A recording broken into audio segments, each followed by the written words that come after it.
This is Beyond Busy. I'm Graham Alcott.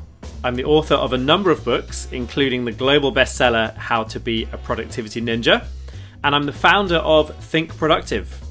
We help people to make space for what matters and get more done, and we partner with some of the world's leading companies who share our mission to transform the world of work. Beyond Busy is where I explore the often messy truths and contradictory relationships around topics like work-life balance, happiness and success, and explore with interesting people what makes them tick. In short, this is where we ask the bigger questions about work. My guest today is Sarah Stein Greenberg. Sarah is the Executive Director of the Hasso Plattner Institute of Design at Stanford University, better known as D.school, and she's built her career on helping companies unlock innovation and creativity. She's also the author of a new book, Creative Acts for Curious People. And in this episode, we talk about how boredom helps you to be creative, the questions to ask instead of making small talk, how design can help you reframe your problems, ways to develop empathy, and much more. It's a book chock full of takeaways, and the conversation is too. This is Sarah Stein Greenberg. So I'm with Sarah Stein Greenberg. How are you? I'm great, Graham. It's so nice to be here. So I have book envy, right? Because your book is so beautiful, like just the design of it. So I'm just holding this up for the video if you're watching this on the YouTube version of Beyond Busy. And the book is Creative Acts for Curious People, How to Think, Create and Lead in Unconventional Ways. I've been really enjoying it. So just wanted to start by saying congrats on the book. And we were just talking before we started here, you've been doing a whole bunch of podcasts talking to people about the book. So I'm going to try and bring in some stuff that you've not talked about before and make this interesting for you. So let's talk about the book and your job. So your day job is you're the Executive Director of the Hasso Plattner Institute of Design, which is sort of more commonly, I guess, known as D.school at Stanford University. So do you want to start just by telling us about that? Like, so what is D.school and what is it that you do? Yeah, the D.school got started about 15 years ago, and we were kind of this unconventional experiment on the edge of campus. The only space available at the time was a little trailer that the faculty kind of went in and pulled up the carpet and, put in some tables and chairs. It was like really rough and ready.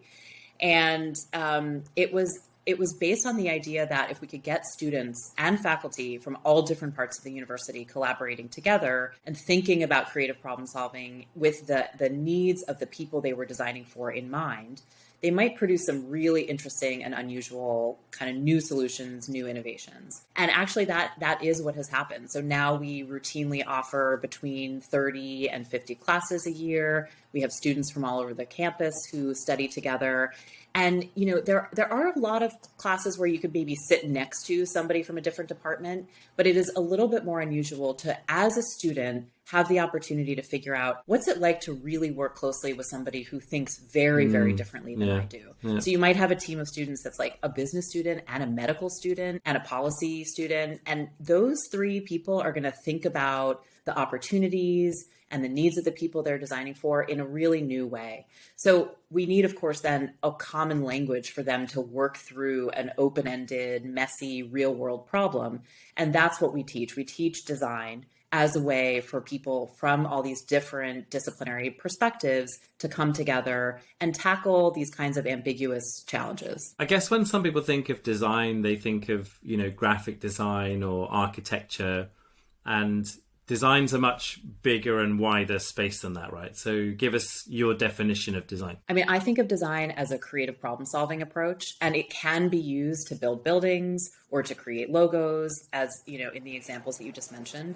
But we're seeing all kinds of new uses. In the past, I would say 20, 25 years, design has started migrating into all kinds of different spaces. So, for example, one of the projects that I talk about in the book was done by an amazing woman named Jill Violet, who is an education specialist. And she was really looking at the challenges around substitute teaching in the US. And it turns out that in the US, 10% of a child's instructional time in most public schools is spent with a substitute, like when the main teacher is sick or, can't come to work for some reason. That's a lot of time. Yeah.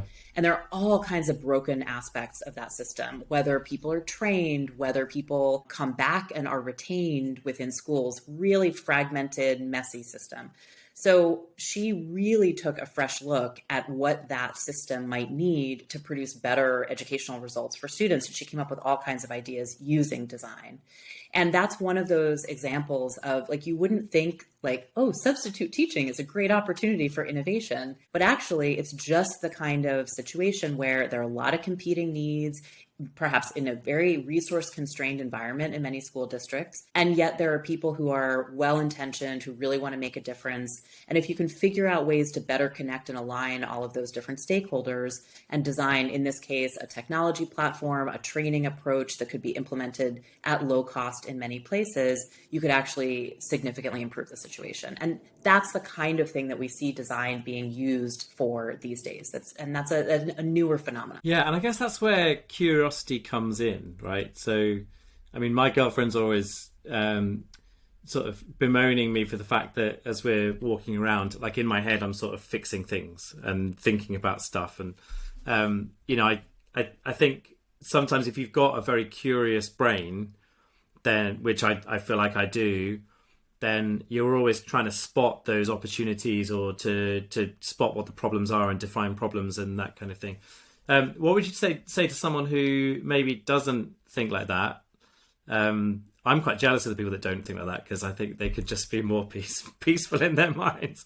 It's not whirring with all this stuff. But if you don't think in that very curious way, what would you say to someone like that, in terms of how could they change that? What could they do to think in a more design-led way? Well, in the book, there are a whole set of practices and assignments that we teach all the time at Stanford in our classes. And there's a set of those that are about really cultivating your ability to notice in new ways and to spot opportunities that are kind of hiding in plain sight. So one of my favorite ones in that kind of genre is called the Derive. And the Derive is like, if you are stuck on a problem or you just feel like you're lacking curiosity, you're kind of, sort of stuck in a routine. The Derive is just a fantastic approach. So it involves taking 30 minutes, maybe an hour, and taking a walk in a familiar neighborhood or part of the place, the city that you live in. And instead of planning your route in advance, you let your route be dictated by what you notice along the way. So you might choose to follow things that are just the color yellow. And you might walk up to that first thing that you spot that's yellow and investigate it, and maybe make some notes about what you're seeing. And then you look around and find that next thing that's yellow, and on like that. And it sounds really simple, but something shifts subtly in how your brain takes in detail and notices things that you may have been walking by for years and never noticed. And there's something about that experience that then leads you into a more reflective space. So I've been, having people do that often as part of talking about the book. And people will come back and say, I had this epiphany about the thing that I'm working on that it was like a breakthrough moment.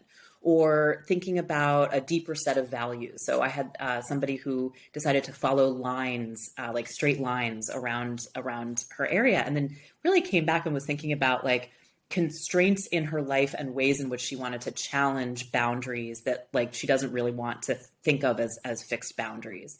So you get a wide range of observations and ahas, and just something as simple as a 30 or 60-minute investment in that ability to shift what your brain is taking in and what your brain is filtering out can lead to all kinds of other benefits. And I guess if someone's listening to this and thinking, well, I'm already just chock full, my diary's full, how do I make the time for that? I mean, you can combine this with your lunchtime or walking the dog or all kinds of other things, right? Like it's walking around, it's just doing conventional things, but just in a really different way. That's exactly right. Another set of my favorite ones that are kind of in the same vein that you can do while you are, waiting in line are called the micro mindfulness exercises. So that involves like the discipline to, instead of taking out your phone while you're waiting in line to get your coffee or, pick up your dry cleaning, keep your phone in your pocket and commit to doing that for the whole morning, Yeah. right? Every time you're waiting for something, just don't take out your phone and see what happens in your brain and actually do a little tiny little piece of reflection about that at the end. And that's paired with a couple of other exercises. There's one called mindfulness of doors. So just noting the experience right before you leave one space and enter a new space, just taking that, 5 seconds to tune your attention in a new way. And those are the kinds of practices that can help you see what you're missing around you and just lead you into a more calm and generative space. Yeah, I remember, as you were talking about that, I just remember a few years ago, I did this thing called extreme productivity experiments. And the idea was so I did things like eating the optimum diet for productivity. I did a month where every hour I meditated for the first 10 minutes of the hour and then worked the rest. I did a thing called flipping the 9 to 5, where instead of working 9 to 5, I worked 5 till 9. And I did that in the morning. And then for a couple of weeks, I did it in the evening. And so all these different experiments. And one of the ones that really struck me and kind of stuck with me for a long time was I did this one called the DiceMan. So every time I was stuck or every time I didn't know the answer to something, I had to get out the dice and then I had to come up with the options and just make the decision by dice. So just by doing that, I had to come up with either an odds and evens, 2 options. But usually what I was doing was coming up with, let's say, like 3 different options or 6 different options. And it's amazing, isn't it, how the brain often thinks in this very binary way of like, it's either this or that. And when you've got to do 6 options, like a lot of those ideas, were just hiding in plain sight. They were just there. But like I wasn't usually thinking of them, and just having that ability to just say the framework is there, I'm now going to put stuff in it, just helps the brain to kind of do something else. I love that example. I mean, that is just a perfect example of this tiny little bit of creative prompting. And it's almost like you're creating a little game for yourself, and then you have to just respond and work within those rules. Yeah. And that's just a brilliant example of like your creativity responds to having a little bit of a constraint and a little bit of that rule set that you've devised. And there is just so many wonderful ways that you can apply that. So another example that you're making me think about is this just really, really fun kind of game that one of our designers and teachers, Molly Wilson, invented called Protobot. So Protobot is like it's a little robot. You can access it online, and it just gives you a little prompt of something to make, something to build.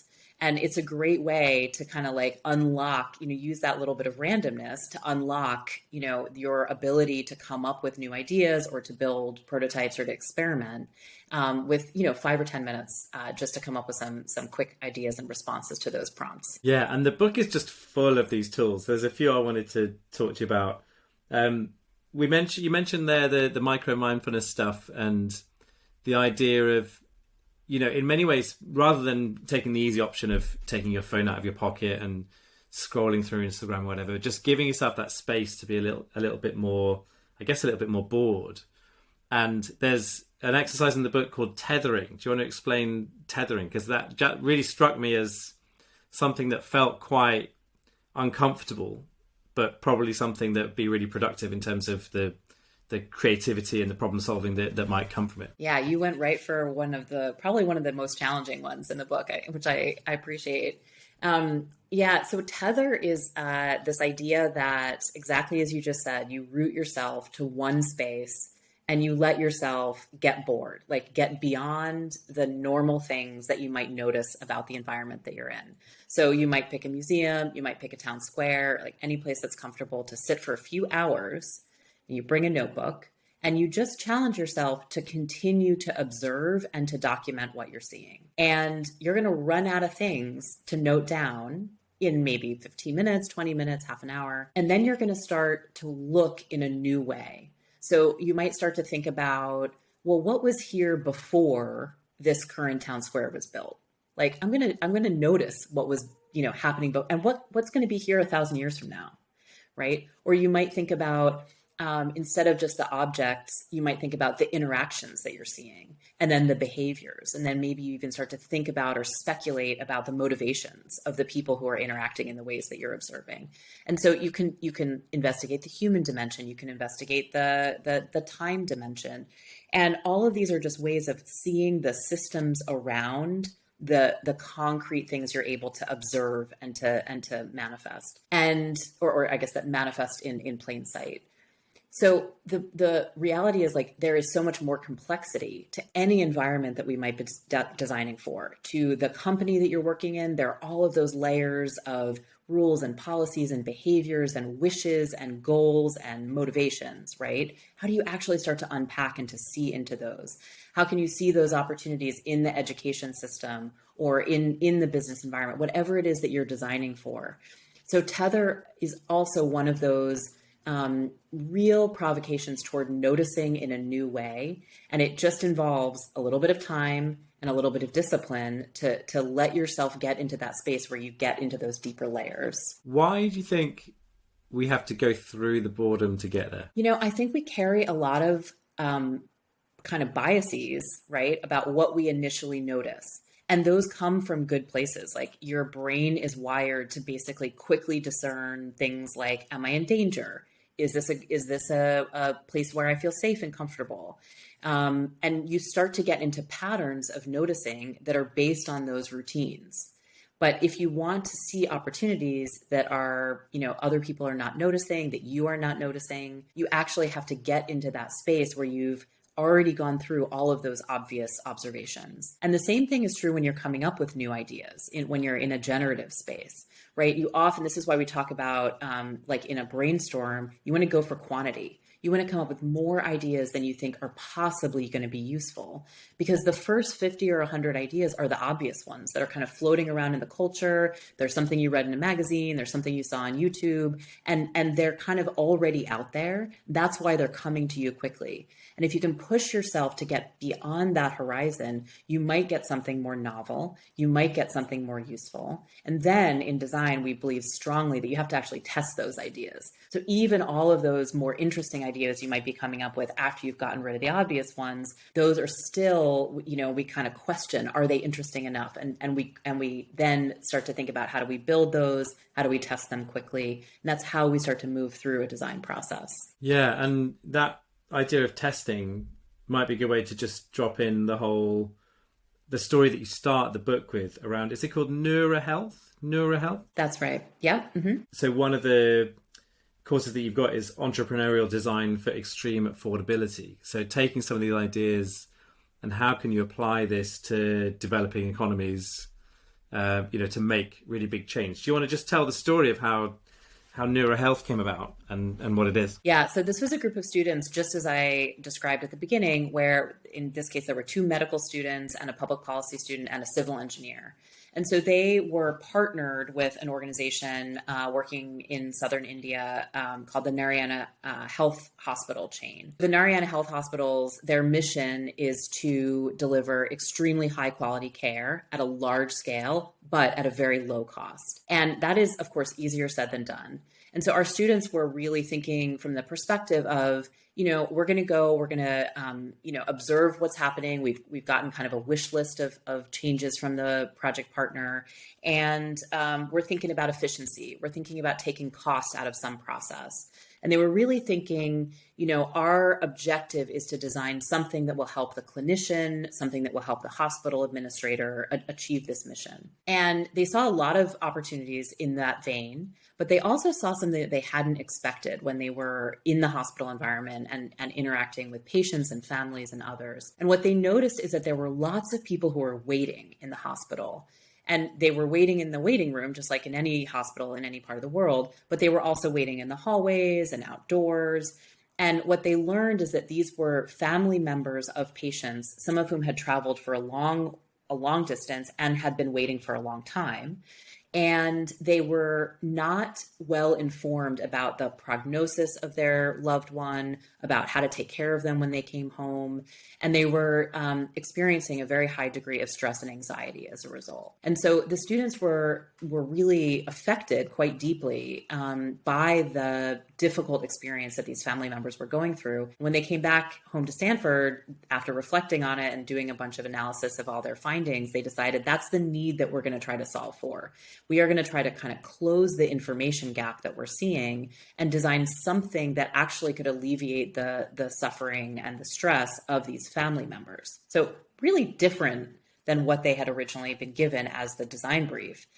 And they started by coming up with ideas around how to dramatize and create some educational experiences for these family members around basic healthcare skills, hygiene relating to taking care of somebody who's just been through surgery, to, making sure that somebody is breathing well.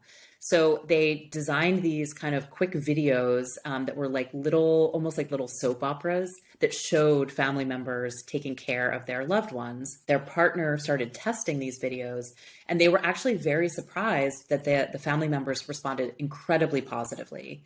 And so they went back to India, they started piloting and testing this idea further. And one of the students described to me later on that the second day that they were doing this pilot, there was a line around the block.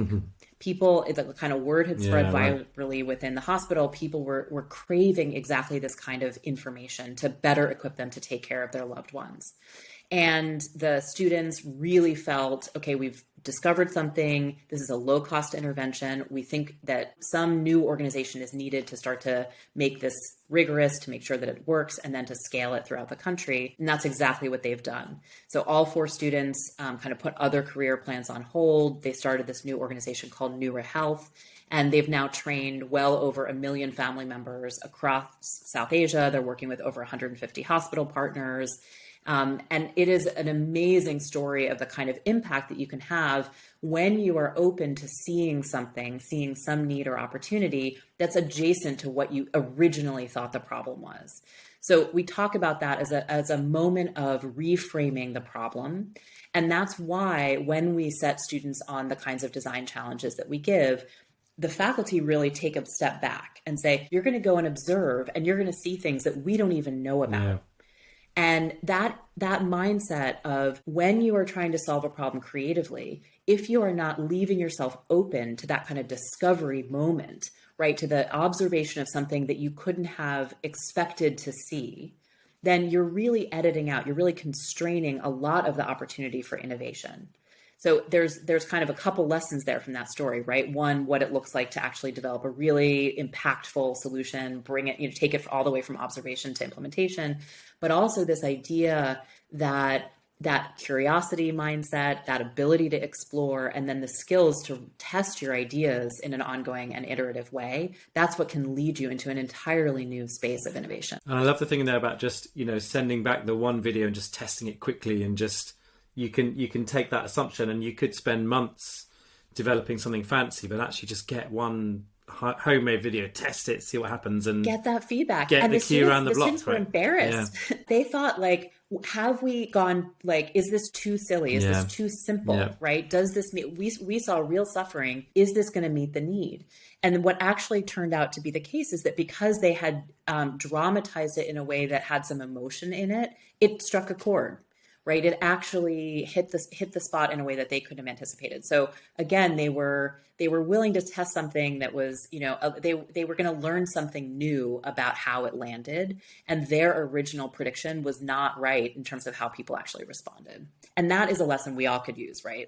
Our idea of what the thing is and what the solution is, it's all bound up in our own preferences, our own experiences, and when you are designing for others, getting out of your own way can sometimes involve putting something out there and testing something that you're really not sure what's going to happen, but you're doing it because you want to learn more about the situation and more about the needs of the people that you're designing for. If we just segue on from that then to thinking about understanding people and the environment more, there's a exercise you do in the book around stakeholder mapping, and this exercise has been used with kindergartens to increase enrollment from immigrant families and stuff like this. So this feels like one of those ones that anybody can do. Anybody listening to this can do this within your business, within your team, within the stuff that you're working on. So just give us the flavor of stakeholder mapping and what does that look like? So this was a exercise designed by Darrell Coleman and his team. Darrell is an alum from the D.school.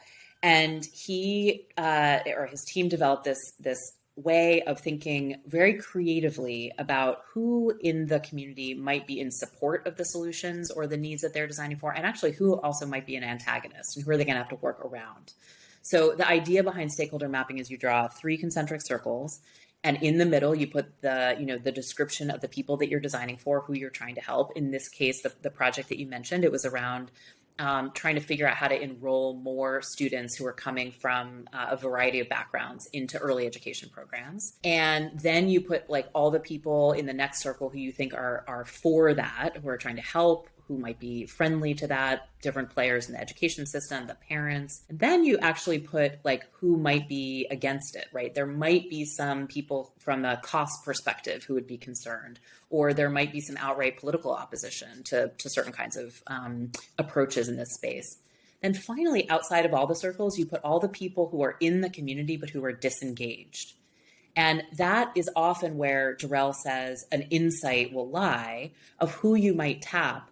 But then it requires that you actually go and do the process of like getting more insight and interviewing and trying to bring them into the frame of the problem. So in this particular case, they realized that there was a very important church that many families in this community were attending, but the church was not playing any kind of role in the educational needs of the students. So they held a fair around enrolling people, more families in this program. So that's just one sort of little example of how you might use that tool to recognize where opportunities might lie. And again, it's in that same theme that we think about in design of shifting the frame, right? Not assuming that the way that the problem has been defined, which is like, this is an education problem. Well, no, this is a community problem. So who else might be tapped in this case to get involved? And in that particular example, it was that local church. And that's a lovely thing. It's a lovely question to ponder in all of our work, isn't it? Is who could be useful in helping us make the change? Who's a conduit and useful, but also currently disengaged? Feels like that's a question that we just don't ask often enough. That's right. And I think that gets back to your point about often thinking in too binary a way. It's like, well, who's for and against? Well, that's not the only way to, think about and to map the landscape of the environment that you're in. But again, you need that little creative prompting, right? You need that extra circle that you have to fill out to push yourself to come up with that next layer, that less obvious layer of insight. And you talked a minute ago about getting out of your own way. There's also an element of sort of using what you have. So tell us about the banana challenge. The banana challenge is a really fun challenge that's actually about really thinking critically about your own personal point of view as a designer or as a creative person. So the banana challenge is a little activity in which you think about yourself as if you're going to make an advertisement for selling more bananas. And this is a great activity to do with a team or with a group for either just a change of pace or to unlock a little bit of creative thinking. So you each need a banana, and everybody gets a physical banana. You think about your own passions in life, what you're really obsessed with. So in my case, I'm really obsessed with scuba diving. That's why the illustration on this particular page, my illustrator was kind enough to feature my own obsession. And you think about, like, in my case, like, how could I create a scene involving a banana that also relates to scuba diving? And then you make a little, advertisement mock-up of that and come up with a slogan and come up with an image. And there's a couple of things that are happening in this particular activity. So one is you get a chance to explore what's the connection between the thing that I am uniquely obsessed with, like the thing that I know more about than almost anything else, and use that as a way to bring some deeper level of idea generation to life in general, and specifically as applied to this banana challenge. But the other interesting thing that's happening is, because you're using a physical banana and you're taking a real picture, you are forced to work in the physical medium, in an analog medium. And often right now, because we all have these just incredibly easy to use digital tools, people default to making things in a PowerPoint or in a Keynote or in some kind of, just doing things on your phone. And there's kind of a flattening effect, right? Like, my ideas are going to look more similar to yours than they would otherwise if we're just using the exact same tools. Yeah, right. But if we're taking a picture with the actual light in the room and the actual texture of the things around the objects, even though we might then ultimately digitize something if we want to distribute it, having that spark happen in the analog medium just gives it more rich texture. So in that particular challenge, Thomas Both, who came up with that assignment, he's trying to push students to get past their, comfort and familiarity with digital mediums of making and actually push into something that, for those of us who are old, like we're used to starting with a physical sketch or starting with a physical prototype, but actually it's becoming more and more common that people are so quick on all the screens and all the apps. People sort of start there and getting beyond that, pushing beyond that, again, it helps you get into that more personal, more textured, more rich design space. Love it. I'm going to ask you about one more and then we'll talk about some other stuff.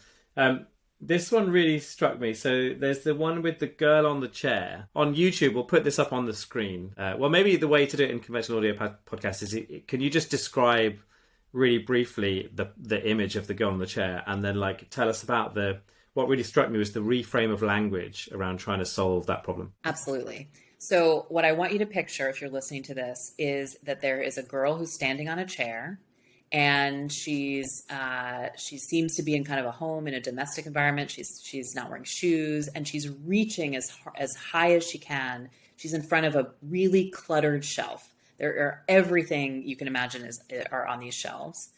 And you can see a lot of books, you can see some plants, you can see some art supply, just tons of stuff.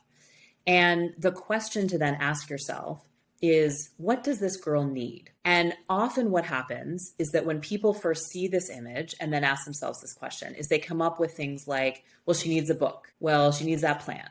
She needs a ladder, right? She needs a longer arm. She needs a parent to help her. And you challenge yourself to come up with as many things. But what you'll start to notice is the first set of things you usually think about are nouns. They're objects. And it's actually a kind of a trap for your brain. Because if you think about that, then you're kind of stuck. You've already defined what the solution is. She needs a book. She needs a ladder. Well, if you reframe that and say, she needs to reach. She needs to learn. She needs more knowledge. Even she needs help.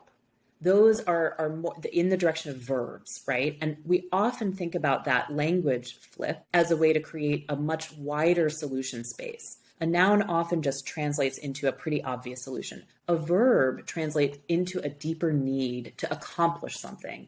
Then you can actually push yourself to say, well, why? Just speculate. Look at this picture of the girl. Why does she want that book? Why does she want to reach? Why does she want to learn? And you can kind of start to come up with the kinds of things that if you were, interviewing this person to find out more about what you might design for them, you might ask these kinds of questions. And it's just that simple idea of the flip from the noun to the verb that many people find so helpful in thinking about, am I outlining a solution space where basically the solution's already known and already obvious? Or am I actually creating a real creative prompt that I can then go much more broadly into, create that reframing language, a way to help her reach? Well, that could be 100 things, right? And that's the kind of skill in recognizing that when you're working on a problem, you're too constrained and you need a way to open it up. So your example with the dice is exactly that, right? You're recognizing the way I'm thinking about it is too constrained. I need a way to prompt myself to open it up. This is a great example of another way to open up that solution space. And I guess it shifts you from trying to design an object or think about it as how to solve the problem that we already know how to solve, through to actually just connecting more with the empathy of the need, right? It feels like it's much more about how to get underneath the skin of what could solutions be, and what's the human need in terms of getting there. Exactly right. And that's important because you might still end up designing a product or a physical object. But if you don't have insight about why that's special, why that will help somebody accomplish an underlying goal, it's just another thing in a store on a shelf. And it's unlikely to have the kind of insight behind it that's meeting an unmet need, right? So, it's like if you want to get into designing a ladder, this might be a great space, right? But if you want to actually create something that's differentiated, that is anticipating a need that the market might be coming upon in the future, or that might be increasing in the future, you need these practices to get beneath exactly what you're saying, get beneath that surface and get into that layer of what's motivating people, what's important to people, what are the goals that people have that these things you might design might help them achieve. And that's what we mean when we say human-centered design, right? We're really trying to anticipate and to understand and to empathize to get at that root set of needs. So do you see design as like a route to empathy? I think design benefits from empathy. I think design can be a way to practice empathy.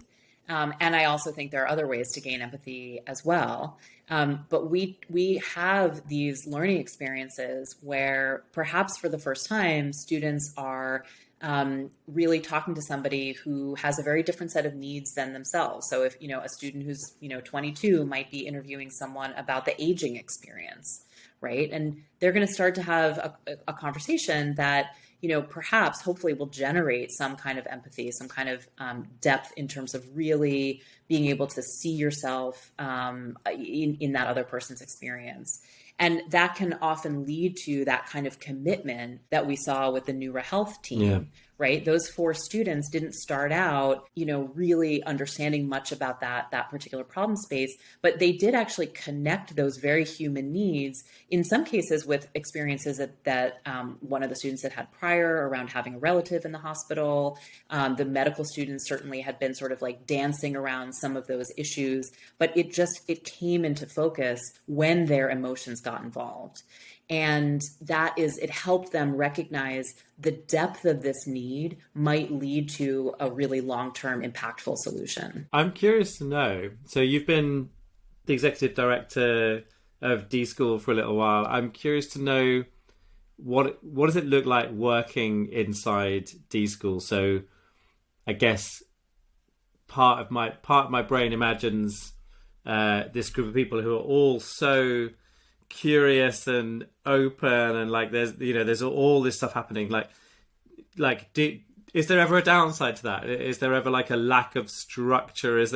Do you all sit around really craving boredom and certainty and structure and the opposite of the design process, I guess? Well, I like to think that we have ways to get ourselves unstuck that we sometimes have to, remember to practice, just like with our students, right? So actually testing ideas, actually, experimenting with different models.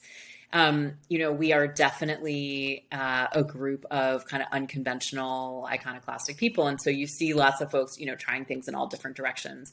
And that kind of within the container of the D.school, like that's how we've organized ourselves, right? To be able to explore lots of new spaces. So in the past couple of years, we've seen more and more teaching teams propose classes around themes of racial justice, for example, which is a huge topic in the US and around the world. And that our ability to continue to provide a space where we can be really responsive from an educational standpoint and help students then work on the challenging issues that they care most about, that's really part of our DNA.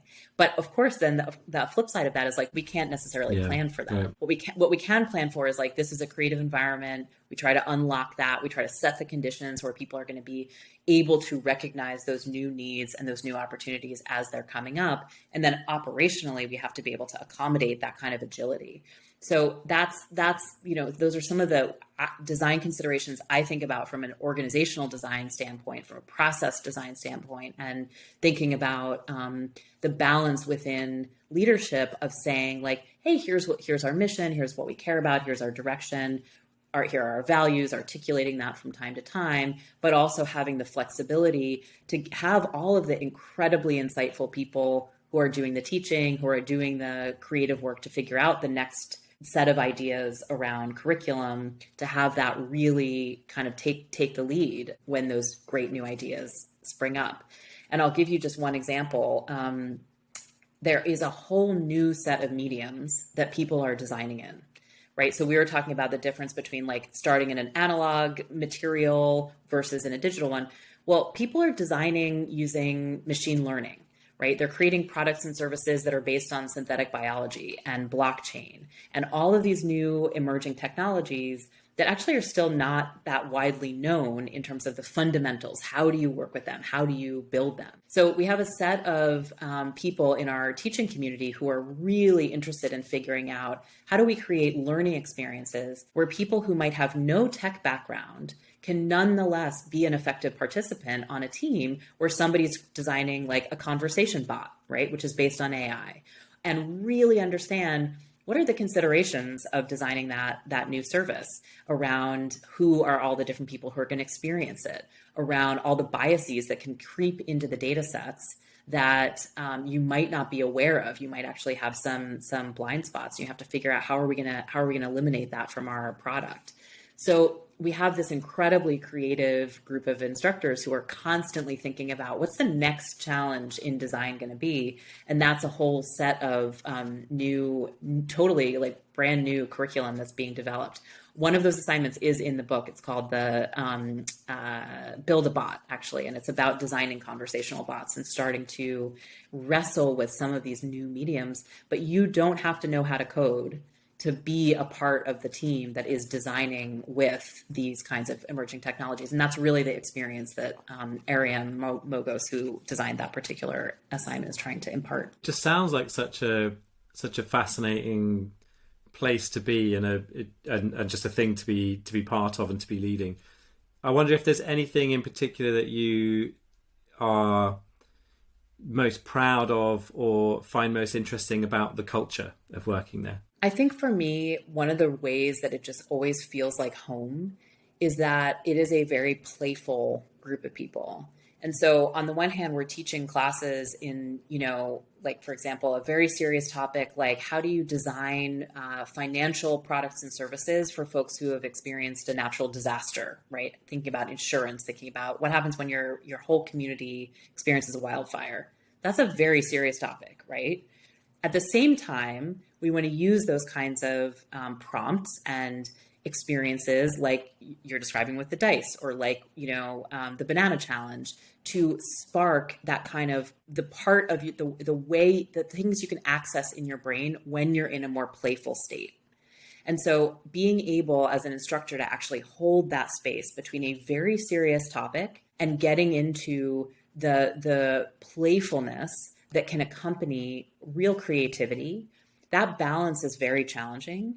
And that is one of those things that I'm incredibly proud of in my colleagues, is that ability to have both of those operate within our culture at the same time, that commitment to impact through design, as well as that playful spirit that helps people actually get into a more creative space. And is there anything, there's loads in the book, but is there anything just as a simple tool that you can leave people with that can just, help somebody who's sat with their team and, got team meeting coming up on Monday morning or whatever, like how can they make that more playful? The one thing that comes to mind immediately is the rock, paper, scissors tournament.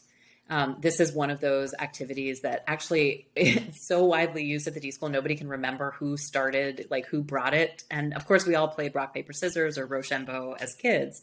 But the way that this works is tournament style, where everybody pairs up, you play a couple of rounds, you declare a winner, and then the person who is the loser becomes the winner's biggest fan. And audibly, loudly cheering, enthusiastically cheering. And then that winner goes and finds another winner and they do a face-off and then et cetera. So especially in a group of like, if you're in a big workshop or you're at a conference, like a group of 50 or 100 people, it gets very raucous and very loud. And all of a sudden you see a room full of like very serious adults, like running around cheering for each other and playing this childhood game. And it's kind of an amazing way just to like bring a little bit of energy back to the group, bring a little bit of fun. So that's one of my favorites just for like sheer energy. Yeah. And then there are a lot of exercises that are more about setting the conditions at the beginning of a collaboration to build trust between people, right? To actually just like have that one human moment of contact right at the beginning, or as a refresher to actually create what's called psychological safety, right? My feeling that if I come up with a weird or crazy idea, you're not going to judge me for it. You're gonna say like, cool idea, let's put it up on the board and keep going. It's like there's a way to actually navigate treading on uncertain space, right? Where there's not a clear right answer. We're reframing the problem. We're introducing ambiguity and uncertainty. And that requires us to actually have some trust in each other, that we're going to take care of how, each other feels in that. So there's a lot of exercises that are really, really geared toward building that kind of trust and safety. And there's some really lovely warm-ups, like the one about everyone tells the story of their name. And everyone talks about what they would bring to prepare for the zombie apocalypse. So just similar sort of things where it just builds that psychological safety, and it's about talking about something other than the work at the beginning, as you say, like with this kind of moment of human contact, which maybe leads on to the last thing I wanted to ask you is also very linked to psychological safety, actually, which is about kindness. And what I'm currently working on with my new book is to say that kindness and empathy can lead you towards trust and psychological safety. So kindness is another one of those conduits that would end up fueling, creativity, problem solving, critical thinking, all of these other things. I'd just love to know your thoughts on kindness and leadership, and what do you see as being kind leadership? I mean, one thing that immediately springs to mind that's very present in our culture is this idea of benevolent critique. So we want to be hard on the work, but soft on the people. And that is one place where kindness really manifests in our environment, right? It's like when you are critiquing students' work or the work of your colleagues or even your own, you want to separate the person from the work that they have produced. And you want to ask questions like, what's the goal of this work? Not like, well, I really didn't like it when you decided to make it purple. And right, it's like, well, what are the goals of this work? And does being purple actually help it meet its goal, right? And almost by talking about it in the third person, rather than personalizing it, that is, again, it's a really nice language approach to be able to say, we're focused on the quality of the work and whether it's serving its goal, not whether you are a good designer. And of course, that allows just enough distance to help you become a better designer because you're taking the feedback and you're able to just slightly depersonalize it and make sure you can hear the critique, you can hear the feedback. And that, of course, then really makes that work more likely to succeed. So that's a great example of where, I mean, it's kind, right? We're definitely kind-hearted people, but there's also a really an underlying almost business reason for that kind of distinction, and why we think benevolent critique works much better than, sort of like just critique, being critical for the sake of like the critiquer looking smart or being able to kind of like achieve some kind of status that way. That's a lovely phrase, benevolent critique. I'm going to hold on to that one. Do you have any memories of either very kind or very unkind leaders that you've worked with yourself? I'm sure all of us have worked with both kind and unkind leaders. I had a boss early on in my career who I had a difficult time with, and I actually don't think she was trying to be unkind, but she really had a hard time. I think I'm still on the theme of critique. She had a hard time expressing what the goal was that she wanted me to achieve with a particular project until she saw initial work from me. So I would often have the experience where I would like not get a lot of good, sort of direction, and then make something that I thought was maybe meeting the need. And then she would look at it and say, that wasn't what I had in mind. And I would feel extremely deflated because I, felt like, there has to be some way to set me up better, at the beginning. Like, how can we get better aligned at the beginning of this project so that I'm not wasting all my time, right? And I think I experienced that as a little bit of like a lack of respect for my time. I don't know that that's how she meant it. Like, I think it was probably a lack of skill rather than a malintent. But I remember it was one of my very first jobs out of college. That was I really struggled with that type of leadership.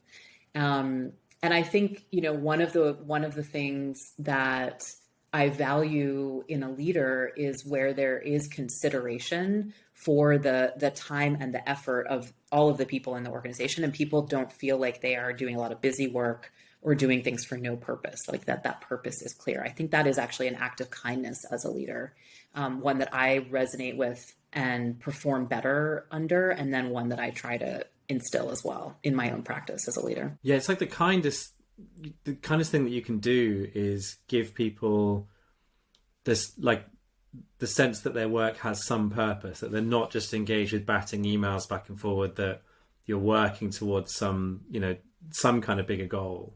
And that in itself brings a dignity. Like there's a real kind of kindness to that, right? That's right. I like that idea of dignity related to work. And I think that is related to feeling like you have a purpose and feeling like there's meaning, the things that you're doing, even when you are batting emails back and forth, there's a bigger goal.